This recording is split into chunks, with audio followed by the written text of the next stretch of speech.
જય દ્વારકાધીશ મિત્રો, કેમ છો બધા? મજામાં? આજે જામનગરથી દ્વારકા હાલીને જાઉં છું અને અમુક મારા મિત્રો મોરબીથી ચાલીને આવે છે. ચાલો તેમને પૂછીએ કેવું છે, તેમનો અનુભવ કેવો છે.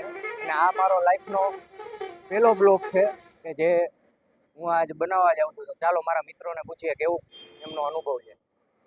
જય દ્વારકા, જય દ્વારકાધીશ, જય જય દ્વારકાધીશ. દ્વારકાધીશ. તમે ક્યાંથી ચાલીને આવો છો અને કેટલા દિવસ થયા થોડુંક જણાવશો? અમે મોરબીથી આવી છીએ. હા.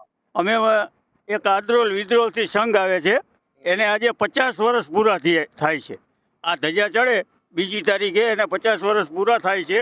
એના માનમાં આજે હું પણ હાલીને આવું છું. મેં કોઈ દી 5 કિલોમીટર કાપ્યું નથી અને આજ 50 વર્ષ છે એના માનમાં હું આવું છું. અને ઘણું સારું છે. દર વખતે હું આમાં સેવા કરવા આવું છું. અત્યારે રિલાયન્સે અમે ભોગ્યા છીએ, ઘણી મજા આવે છે. આ તો એક ભક્તિનો રંગ છે, જેને અનુકૂળ લાગે એને લાગે, બાકી તો ન લાગે એને કાંઈ કોઈ હોય નહીં. પણ એક આનંદનો વિષય છે આજે અમારા માટે.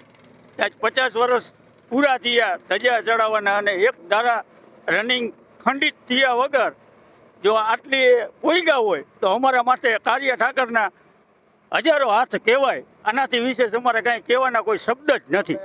આ સંઘમાં અમે 8 થી 9 વર્ષથી સેવા આપી છીએ, બરોબર. અને 8-9 વર્ષથી અમે આ સંઘ સાથે જોડાયેલા છીએ. એટલે અમારે આ સંઘ સાથે સારો એવો નાતો છે. એટલે અમે સેવા પણ આપી છીએ અને આ વખતે અમે ચાલી પણ આવ્યા છીએ. અને મેં એવું સાંભળ્યું પણ છે કે તમે કંઈક કેમ્પ પણ કરો છો, કે જ્યારે લોકો હોળી ઉપર ચાલીને જતા હોય ત્યારે સેવાનો કેમ્પ, અને તેનું પણ કંઈક ભવ્ય આયોજન કરો છો. તેના વિશે થોડુંક જણાવશો? અમે પણ એક હોળી એક કેમ્પ કરી છે, જે લીંબડીથી આગળ રણજીતપુર પાટિયું આવે છે ગામ, એના પાટિયા પાસે અમે કેમ્પ કરી છીએ. જમવાનો, સૂવાનો, નાહવા ધોવાનો ટોટલિંગ એવો મોટો કેમ્પ કરી છે કે સાંજે 8 થી 10,000 માણસો જમે એવો.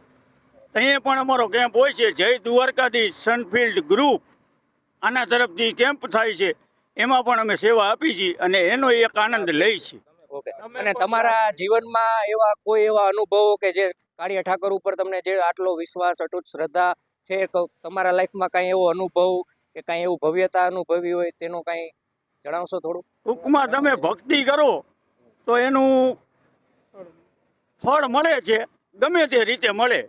બાકી જો મારા અનુભવ કહેવા જાવ તો વર્ષોના વર્ષો વયા જાય એવા અનુભવ છે.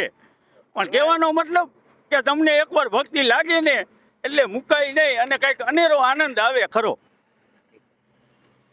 તો ચાલો આગળ હું તમને અપડેટ આપતો રહીશ. અમે ક્યાં પહોંચ્યા, અમે શું શું આનંદ માણશું. જય દ્વારકાધીશ.